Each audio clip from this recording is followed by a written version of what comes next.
Hello বন্ধুরা, রাধে রাধে। সবাই কেমন আছো? আশা করি সবাই ভালো আছো।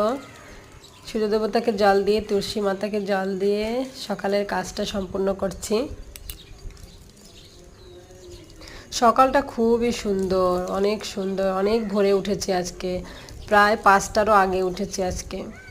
আর আজকে মেঘ মেঘ, মনে হয় আজকে বৃষ্টি হবে।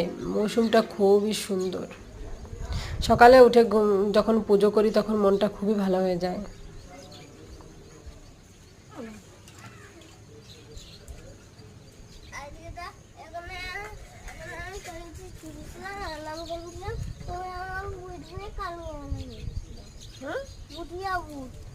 অভিজ্ঞতা আমাকে পাগার দিয়ে দিল 12 ঘন্টা ছুটি দিয়ে